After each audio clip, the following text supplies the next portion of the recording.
বাগেরহাটের যাত্রাপুরে সার্কাসের নামে চলছে অশ্লীল নৃত্য।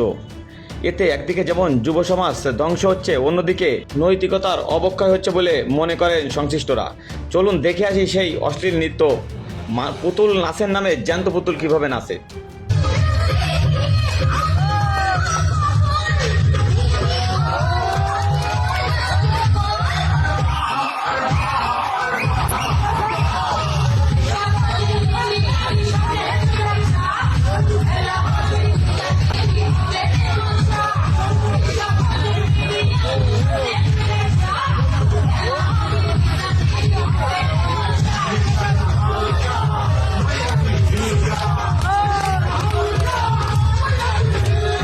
দেখছিলেন পোশাকের ভিতর কিছুটা নৃত্য, এর থেকে অশ্লীল নৃত্য রয়েছে যেটি আসলে এই 3 তাসের খেলার থেকেও বেশি অশ্লীল। সেটি আসলে রিস্ট্রিকশনের কারণে সেই অশ্লীল নৃত্যগুলো দিতে পারলাম না। তো সংশ্লিষ্ট সকলে এবং সচেতন মহলের একটি দাবি, অতি দ্রুত এই অশ্লীল নৃত্য বন্ধ না করলে একদিকে যেমন যুব সমাজ ধ্বংসের দিকে এগিয়ে যাবে, অন্যদিকে যারা পরিবার পরিজন নিয়ে এই সার্কাস দেখতে চান তারা হয়তো মুখ ফিরিয়ে নেবে, এমনটাই জানাচ্ছিলেন সংশ্লিষ্ট সকলেই।